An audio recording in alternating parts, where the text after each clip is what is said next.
How much does that say about how important OG is to this team that the defense looked like it did in the way it did in the first half? We know OG is a very huge part of our team defensively. Just being able, he does so many good things on defensive end, making reads. When he just gets those steals, being passing lanes, be able to guard. And then we miss him on the offensive end as well. Yeah. That shooting that he brings each and every single night, being able to drive the ball, attack, we miss him. You know, Gary too. You know, him being out hurts us as well. But we just got to stay resilient. You know? Yeah. What got you going in that second half? What got me going in the second half? I just was doing what I usually do, just play defense, guarding, picking up full court. Picked up full court, made them get a couple turnovers, helped us run out in transition. You know, it was just like those things that changed the game. Got that, and then we just ran on the transition on the offensive end. It helped us. At what point could you tell that Pascal was as locked in as he was? Pascal's always locked in. You know, I don't think he's never not locked in. You know, he always wants to win. Tries to make his best effort out there each and every single night. You know, he's never going to take a game off, a day off. He's always going to bring it in from day one, from the start of the game, and always just try to be out there and help us win. On a night like last night where things are sort of sluggish in the first half, how much does something like Pascal's performance in the third quarter kind of lift everybody up, lift everyone's spirit? When we really need offense, you know, he'll be able to put the ball in the basket, get some post-ups, get some steals, exploit the mismatches on the defensive end. So that just really helped us be able to score the ball. You know, we wasn't really scoring the ball that well, and us playing defense and him making getting those easy buckets and being able to score at will, you know, it really helped us. Where do you think this team is 10 games into the season, and how does it compare to where you expected you guys to be? We still got a long way to go. You know, we can still find ourselves. You know, we're solid on the defensive end, but, you know, offensively we can just we still got a lot of room for improvement on the offensive end. You know, just being able to pick up our pace, being able to have those games where we shoot the ball better consistently.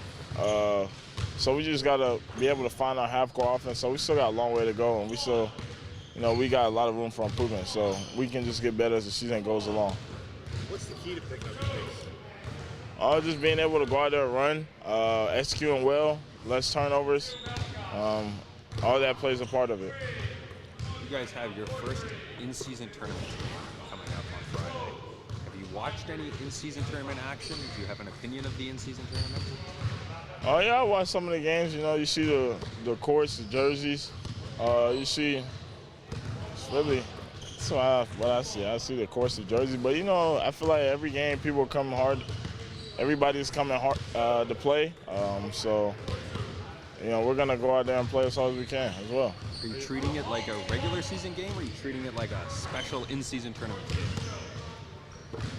I don't really know. You know, it's another challenge. It's another game. You know, last time we played that team, we lost by a large amount of points. So, you know, we're going to have some extra energy, extra juice to try to get back out there and try to win. Are you familiar with the format of the tournament? Have you been able to explain it to anyone? Or? They can go on Google and look it up. Yep. That is the answer. That's what I do. Yeah, you can go on Google, look it up. How long is it going to take for it to mean something to people? What? The tournament. I think it means something to us now, I guess. I don't really know, but you know it means something. So What does it mean? Gotta go out there and win games. You know, that's what it means. It's another opportunity. Does the money for the players mean much, do you think? I don't really worry about money. You know, I just try to worry about winning games. So as long as we go out there and be able to compete and try to win games as best as possible, I think that's what we really take account into. Just going out there and trying to win. We're going to be at home, so, you know, we got to protect the home court. So when it comes down to post-ups and executing the pace, how do you execute that play style along with playing 45 basketball? Say it again? What are the factors involved in playing, like using post-ups, but also executing it with pace? It's just about finding those mismatches, time, situation within the game. If teams are switching, we find a mismatch, you know, just being able to exploit that, and when you got wide open shots, being able to take it or either drive the basketball, it's really what it's about, just time, situation, and what's going on out there on the floor. I think we're all smart basketball players out there, so we know when we can take advantage of those mismatches and when we need to. Does it feel like post-ups should be like one of the A, B, C options within the offensive sequence? Like I just said, it just depends on the time and situation of the game. Whenever we feel like it's needed to be there, that's when we needed to be there. Just being able to take advantage of it. How are you feeling physically? Get in there. You know, it's a work in progress. So just trusting it and just, you know, continuing to rehab and do the right things just so I could continue to be healthy. How far is it, or how do you feel it's impacting your game right now? You know, like I said, just trusting the process of recovery and just doing the right things every day. Come in, do what I got to do to, you know, continue to feel better. So yeah. Did you rush it back? Like, is that why? Because you had it earlier, and then, or was it another tweak that did that? No, it was just more so, you know, it was a second night of a back-to-back. I think the playing and then the traveling and, you know, getting up early the next day again to play, just that was kind of like fatigue, you know, in that muscle area. I think that was kind of like what re-triggered it. But like I said, just at this point, it's just continuing to, you know, follow the rehab plan and just continuing to get better every day. You guys have an in-season tournament game coming up in a few days. Are you excited for some in-season tournament action, or is it just a regular season game for you? No, I mean, it's just a lot of excitement about these games, you know, around these games. Brings a different level of intensity, you know. I've been watching a lot of them. Just the way the games are being approached it's kind of like playoff mentality, you know. Guys are out there trying to win every possession. It's kind of like the playoffs, so it's very, very intense, and I'm looking forward to it, of course. I'm kind of presuming that you're kind of a bit of a soccer fan. I am, yes. Just presume Oh, don't do that. But I mean, so does the whole premise of a cup format resonate a little more obviously, given your? Talking about the in-season tournament, it's different, you know what I mean? It's kind of like you said, the I don't know, Champions League or whatever league, you know, in the middle of the season where different teams play for, you know, compete for something while the season is going on. So it just brings a different type of intensity compared to regular season games, a different type of paying attention to details and every possession mattering. So we just got to go out there and play with the same intensity. Just understanding that it's just something that it does. Just understanding that there's something at stake, you know, in a short period of time before the playoffs get here. How much does $500,000 mean for an NBA player? I mean, I wouldn't know. What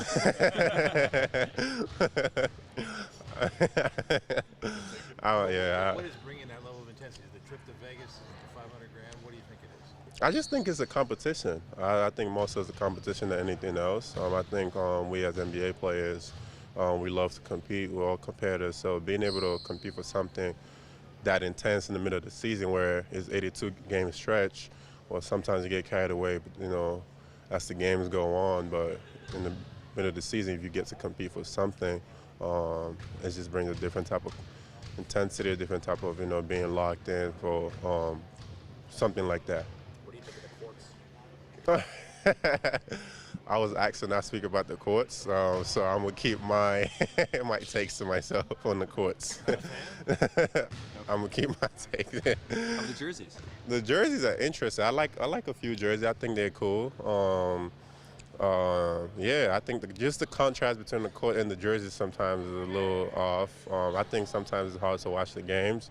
The courts is kind of like a lot going on, but like I said, at the end of the day, it's just competing and being out there trying to win games. And yeah, the intensity, like I said, guys are playing like it's a playoffs game, so that's huge. Yeah. Can you tell as soon as you turn on a game, like, oh, this must be a playoff, this must be one of these games, one of these playing tournament games? Because, I mean, if Is that intensity that obvious to you? Like, does it jump out? The court is very obvious. Yeah, You couldn't miss the basketball court. Yeah.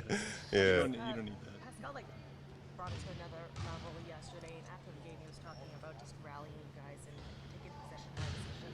How have you seen him grow as a leader this year? I know we talk about leadership a lot, but he just seems to be really comfortable in it. I mean, yeah, he's becoming a lot more vocal.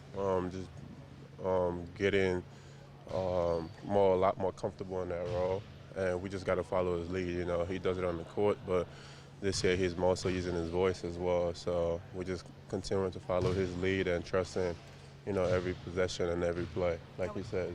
How would you describe his leadership style? I mean, it's just mostly by example. He goes out there, he plays hard, he plays the right way. So we just, you can't say anything else but just follow that.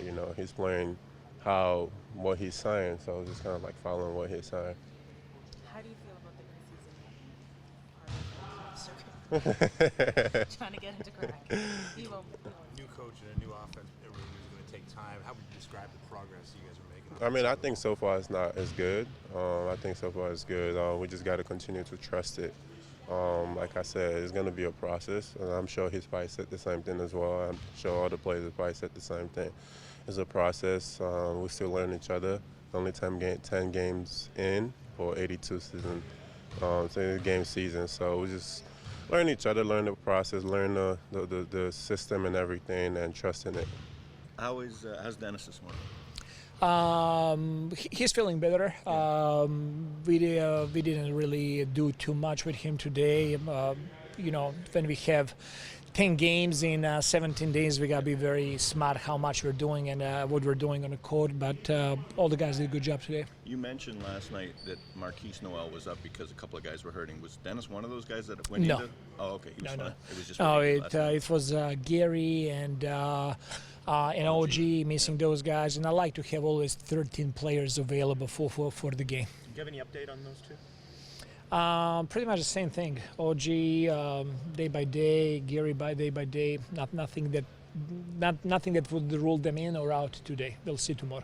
When you're looking at the film after a game like that, do you spend more time on the things that maybe went wrong in the first half, or some of the things that went right in the second half, or is it sort of a mix of both? It's a mix of both. It's always a good opportunity to see why did we fail, why we didn't do a better job in the first half, and what was our success in the second half. What was the formula for us to be successful? And today I did not show any film. Today was our 10 games analytics meetings that we covered all the stuff analytically that we are doing well, areas that we need to improve. So we address those things today, and those go hand to hand with our style of play of both ends of the floor. From that standpoint, are there any big surprises after 10 games from what you expected going into the season? Analytics? I thought that first 5-6 games we didn't do a good job of defensive rebounding. We're doing a better job with that now. I think turnovers, we still turn the ball over way too much. We got to do a better job with that. And when you think about our transition defense is not great, and when you analyze it why it's not great, is the reason is our turnovers and then some missed. Not even open shots, it's missed layups, missed dunk opportunities.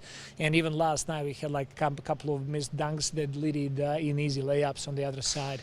But at the same time we're the best team in the league at touching the paint. We're second best team with potential assists, though all of those are positives. We just got to continue building on those and be ready to make some shots. What do you see behind the turnovers, Darko? What you mean? What do you think is causing all the turnovers? It's a plethora of things. At the beginning, it was a lot of illegal screens. Now they're not calling illegal screens anymore. Sometimes we get too deep in the paint. We're trying to make right play. We're trying to find open man. We just don't deliver it. Sometimes it's some careless passes, maybe in transition. It's a plethora of things. It's not one thing, but all of those are important for us to address and get better at. Is it part of the growing pains of just having a new offense, do you think? For sure it is, and when you are number 1 or 2 in potential assists, that means that we're moving the ball, and it's part of the game. I don't expect us to be number 1, not turning the ball over at all, but definitely I would like us to be in top 10 teams of not turning the ball over and taking care of it. We talked about the chain last night. Yes. I want to know for the record, how would you describe the chain in terms of, is it player of the game? Is it impact player of the game? Who wins the chain?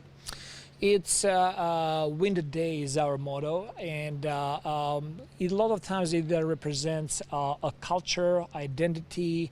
It's not necessarily the best player.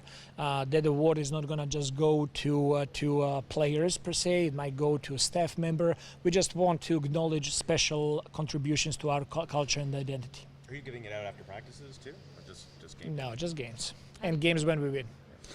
How did you decide on a chain? Like, who designed the chain? Where did the chain come from, coaches? Yeah, so Felicia and our assistant coach Jama, they worked on that. I wanted it to do it from the start, just like, with the idea to promote our culture and identity and what we want to do. I found it, it's a nice way to celebrate a team, a person, contribution, but they worked on execution of that chain. So we might have some upgrades soon, but let's keep it a little bit under the mystery here. When you took over this summer, I'm sure you sat down and looked at all your players and said, "This is what I can do for this guy. This is what I can do for him." What was the Malachi plan coming? To put a smile on his face. Yeah. I told him first time we met, I told him, when you smile, when you're having fun out there, when you're competing, when you play with joy, you're a completely different player. And I don't want you to worry if you're going to be on the court 5 minutes or 10 minutes or 15 minutes. Just go out there and play your best and try to help the team to win games. So he embraced that. Start of the season, he did not know if I'm serious about it or not, but now it's it's a huge difference with him. And I gotta admit that Dennis Schroeder played an amazing role with him, just spending time with him, encouraging him, helping him as a teammate. It's tremendous what those two guys are doing together. Was that the first time you got them both on the court together last night? Correct. First time, yes. Is that something you've been waiting to do, or is that just that was the circumstances last night? That was the situation?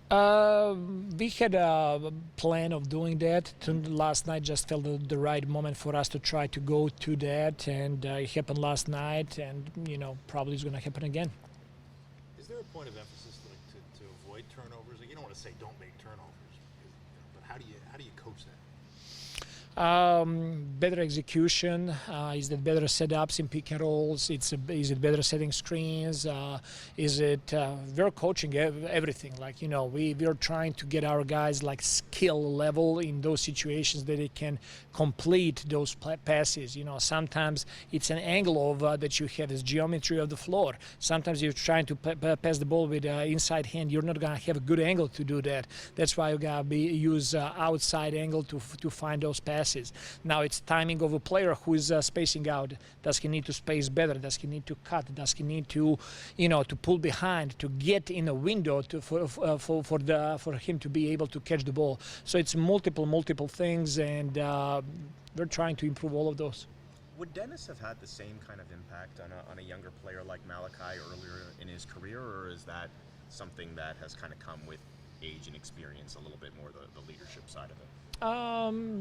Dennis was always a front and honest guy, and when he sees things, he addresses things.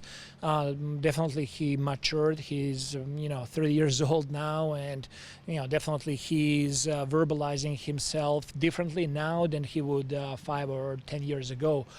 So definitely he grew as a leader, and I think he's doing an outstanding job with our guys. Coach, Chris was joking that maybe it was like reverse psychology at halftime when you said to them, I don't need you to win the game, just come out and play with joy.